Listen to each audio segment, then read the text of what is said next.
watching the game over again on Saturday? How do you feel like you played? You know, in this league, there's always a couple plays that you want back, and that's the margin of the game. And it was a close game, obviously, but in the end, I just didn't get it done, and it hurt to watch and sucks, but got to move forward. Dion talked about how you just sort of bounced back this week, especially today and yesterday, getting back in, going and watching film. Maybe how do you use post-Texas when you guys went to South Carolina as sort of an example? Yeah, it just shows up that we've already done it. You know, we've already had a little disappointment, and we've been able to come back and dominate. So just get right back to it. We got a game on Saturday if we're ready or not, so we got to be ready. You talked about your eyes and maybe not seeing the field as well as you maybe should be. Is that a confidence thing? Does the thumb play into that at all? No, I don't think any of it plays into it. I think in this offense, you got to be real disciplined to where your eyes go and what you see, and it's pretty simple. You know, it's a more simple offense than a lot of that's around college football, and so I need to just get it done. Be more disciplined to my reads and my eyes. Sorry. Before the injury, though, you read games so well. Since the injury, it's been a little more of a problem because you brought it up that you're not seeing the field as well. Is that because the injury, you're afraid you can't make that throw, or is it just you just didn't see it? I don't think any. It's definitely not my thumb. I'll tell you that, and I'll stand by that. My thumb is perfectly fine. I think there's just ups and downs of the flows of the game, and I'm a human. I'm not perfect, you know. So there's good times, there's bad times, and not to say it's bad. I don't really think it's that bad. Like, I'm not seeing the field. It's not like crucial. It's okay, you know. I think it's not just like I don't know what I'm looking at, you know. So I don't want to put that perspective out there. I'm still confident in what I'm looking at, and there's just a couple that I missed, you know, and that happens. It just happened to be at bad times. That's all it was.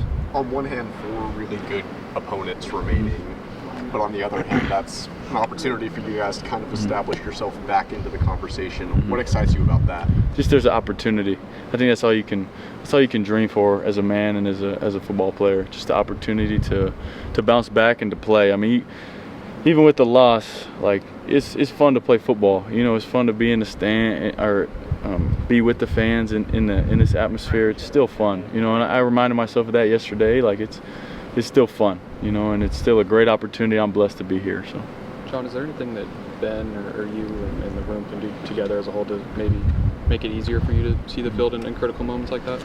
I mean, I think they do a great job, you know, and they coach me through it, and we've had conversations yesterday, today, and Saturday, and about all of us moving forward together. You know, I'm obviously not gonna point a finger. It's definitely not his fault. I think he called a good game, and I think he put us in good situations, and the players I didn't execute, so it makes everybody look bad, and that's all it is. On the positive side, John, the 2 straight weeks you've had a tailback breakout for a big game. Is that a sign that the running game may be coming into fruition? Yeah, I mean, they're working real hard up front. It starts with the O-line, and they're focusing on strain, and they've had 2 great weeks of practice. You know, so we're going to keep that going, and then the running backs are running super hard. You know, and they're taking their opportunities, and real proud of those guys. John, Xavier Robinson specifically, I mean, brilliant game. How significant do you think it is to have him playing so well into the future? Yeah, I mean, it's huge. Having 2 running backs that can do it, and then we got more, and it just opens the game up. You know, you never know where you're going to get hit from, and proud of him. He's been sticking it out and working really hard, so it's good to see his moment. John, I'm sure you had critics at Washington State at times and stuff, but at Oklahoma, I'm sure it's a different level of noise that sometimes you maybe hear or don't hear. But have you learned anything about yourself and kind of blocking out that noise or taking on that criticism? Yeah, I mean, you learn something about yourself every season, and I think that's something I've learned. You know, last year wasn't perfect, you know, and this year it hasn't been perfect, and that's football, and that's okay. But I'm still 21 years old. I'm learning myself as a man and as a Christian, and so yeah, I've learned a lot, you know, and it's okay. I think the noise, I've done a good job blocking it out, and that's not what bothers me. It's the product on the field, you know, and what everybody say.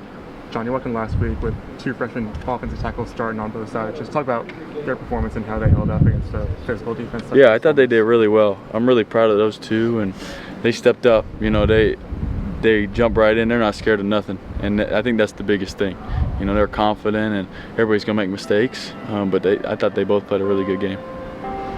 John, we asked the defensive guys this, but coming off this loss, you still, if you can play great on Saturday, you still have things to play for.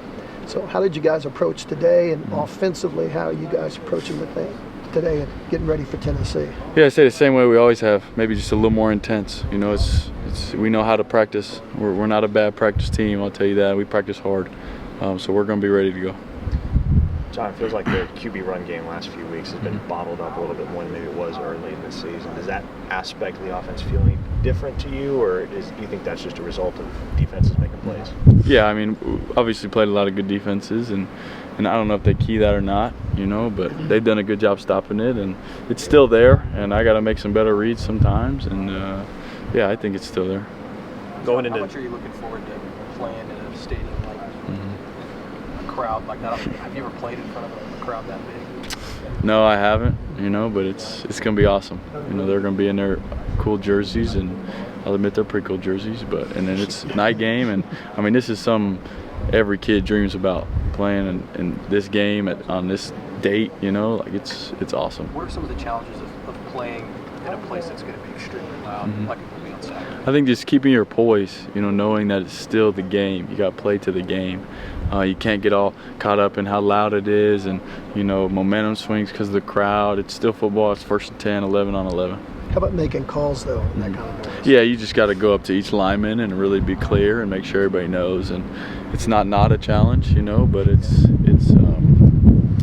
it'll be fun. Can you speak to the importance of just starting fast? Because, for instance, you rewind a couple weeks to South Carolina, you guys go right down the field and score to open up the game. At that point, felt like the crowd was out of it a little bit more than they were at the very outset. I think it's always important to start fast, home game, away game, anything. Just getting on the board first and showing that you're here to play is huge. And so that's something we strive for every week.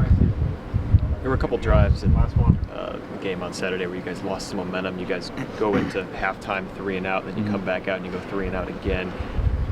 Are you guys working on anything in practice in particular to resolve those quick 3 and out drives? I think just knowing that early down success is super important. Being efficient and getting yourself in good third downs if you get to third down, and not like third and long is dangerous at any level. And that's what we got ourselves into, and it's not a good place to be. So, but yeah, just being more efficient. John, thanks, man. Yeah, thanks.